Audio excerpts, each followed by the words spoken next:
Oh, it's kind of funny time to start recording since I don't have this.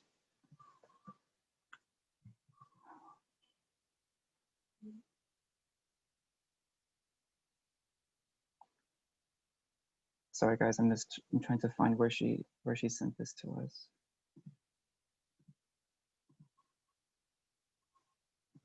Okay, here we go. So basically what she's saying is that for the solution lab,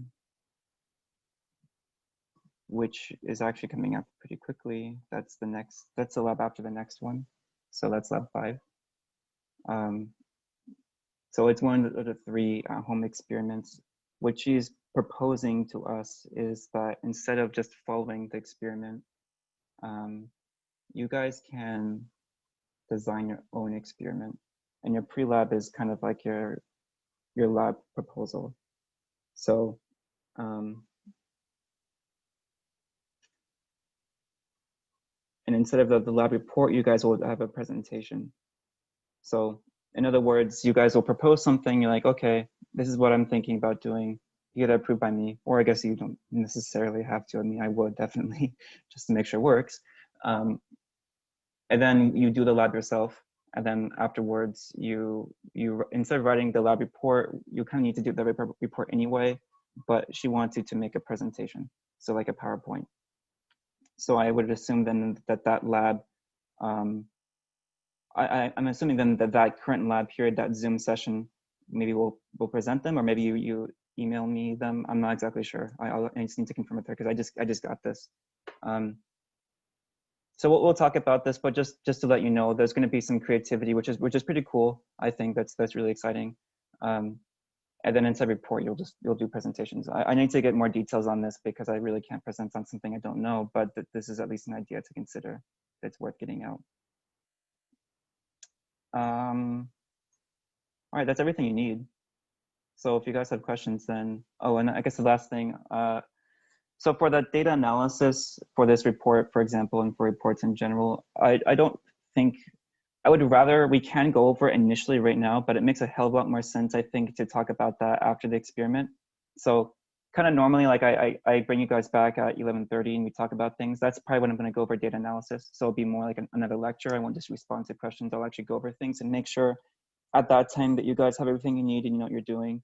So right now it's kind of a little bit more like you input what you need and then I'll give you an output because the output is pretty straightforward already. You have everything in lab manual. And then at the end, I'll confirm that you guys have everything.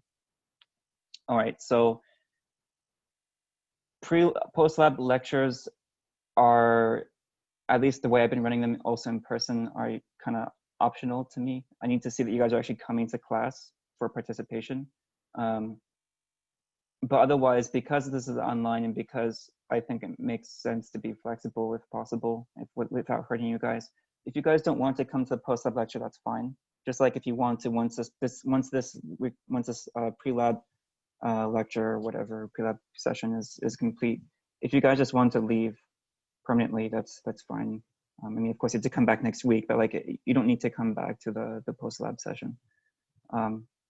But it's like a help session, so if you want to come, that's awesome. No reason not to, unless you don't want to, but you don't have to. And like I've said before, I'll be on Zoom, so you guys can get live. You guys can get your questions answered in real time.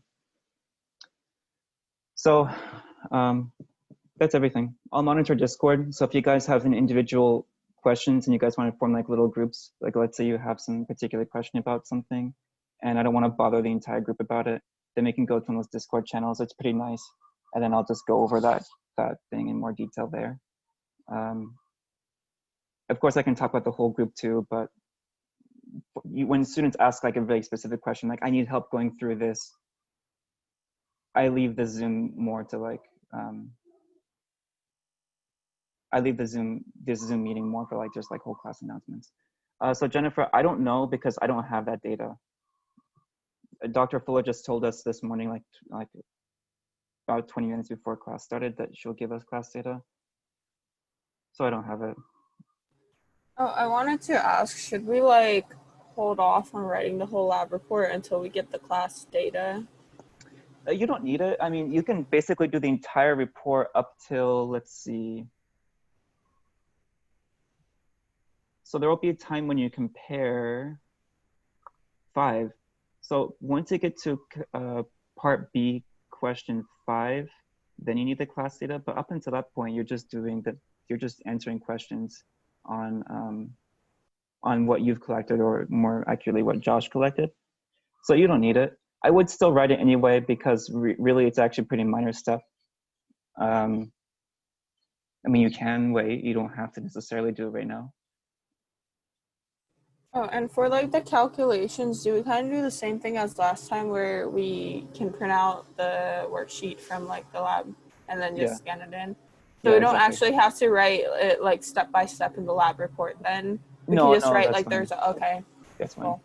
Yeah, I think that's fine. I want to minimize the work you guys have to do, unless it's useful knowledge, like useful things, but I don't see any educational value in having you guys rewrite that. That's fine with me. Of course, the prettier you can make lab reports, the better, as a general rule of thumb.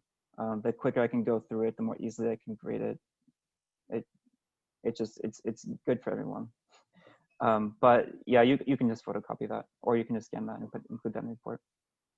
If you guys even wanted to go off the procedure, I mean, I probably shouldn't be deviating too much. It's just that there's a little bit of subjectivity in how these reports are written in the first place, and even though I'm supposed to be keeping the same format as other TAs, if you had the calculations as like an addendum at the end, for example, that's not radical to me, because that's not unheard of for like other publications. Like let's say like that's like the supplemental files to how to find this out or something.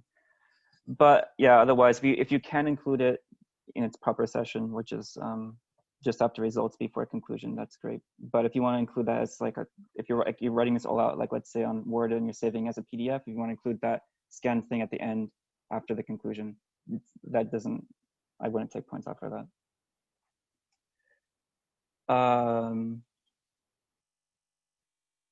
So Benny, the slide report for the most part is actually your own data. So you'll have to watch the video that I posted, or that Rowan posted in Discord, on that link. And then you watch him do the experiment, and he will show you like steps along the way as if you're doing it in lab. He's like taking masses, for example, and then you record that. And so on page 39, that's all the data you have. So everything is actually mass. Yeah, all of your own data is in the video, and then you record that on page 39. If like with Anna's question about the calculations, if you guys wanted to just scan page 39 for your data sheet instead of like inputting that in Excel or something, that's also fine. But this is it. This is the data, and then they also ask you to put results, which is table 3.1, 3.2. You also need to include those. But everything here is your own data. Yes, and then you actually get, so you'll probably need to use Excel looking at like the very end, because you'll have the class data. You need to get the average standard deviation confidence interval. It looks like she doesn't have any place where you need to record the whole class data, which is great, except that you're going to need to record it at some point anyway if you want to do the analysis. You just don't need to include the whole class data for the report. Kind of like with lab 1, if you want to include the Excel sheet, that's cool. Just in case there's an error, I can go back and look at the Excel to see what happened wrong. It's not required. It's just nice in case there's like some input, like you input something wrong with the class data, and that explains why there's some variation. But otherwise, you don't need to record it. But you will need to get the average standard deviation and confidence interval. So kind of, you'll probably need to report it or record it somehow for your own sake. Hey Dylan, so if we don't have class data, how do we actually get the standard deviation? We don't have averages. You can't get it yet, but you can do everything else until then. So that's just. She's gonna give it to us, is what you're saying?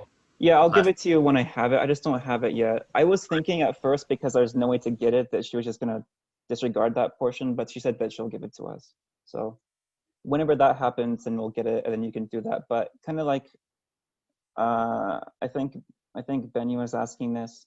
You can actually do you can do the overwhelming majority of this lab just by watching a video and doing like your own data. You don't do like the class data analysis until the very end, until for table 3.2, of course, and then for question 5 and part B, the calculations.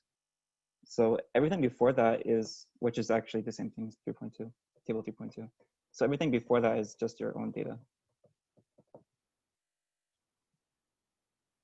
So I don't know when she's going to give it to us. I can ask her. I'm guessing because she knows that there are classes going on today, she'll give it to us sooner than later. But I mean, then again, you guys have a week, so, and that should be a relatively minor part because you'll just input the data in Excel, then just do those 3 calculations basically that you did on density lab.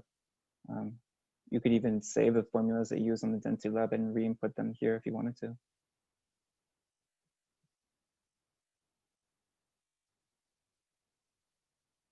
All right, any questions about the overall procedure or anything else? Because if not, then I'll say that that's the conclusion. So you guys are free to do whatever at this point. If you want to leave, that's fine. Like I said before a few times, I'll keep the Zoom going on. I'll keep it running. So if you have questions and you want to address them here, then that's great. If you want to address them in Discord, that's great too. I'll answer them both till 3, then for the Discord after 3, of course. I mean, not 3, it's till noon. And then keep in mind your lab report from last time is, yeah, post lab's at 11:30. We can make it earlier in the future if you like. I just feel like you don't need that much time for the lecture. So I was giving you a lot of time to just think about everything first. I mean, let me know. This is like, I want to run this class in a way that makes sense for you guys. I'm not trying to this isn't, it's like a power trip for me. So let me know what works for you. If you want to do it earlier, later, whatever, you don't want to do it at all, I would still recommend doing it for my sake, because I want you guys to have the option. But if literally no one wants it, I guess that's possible too. But yeah, I'm going to do it at 11:30, like normal. Yeah, but otherwise you guys are free to do whatever you want. So I'll be here for you. Oh, and yeah. So the lab report from last week, the state of matter lab report is due at noon. So you can also use the next few hours to ask questions about that if you want. Thanks, Dylan. Mm-hmm. Thank you. Thank Thanks, you. man.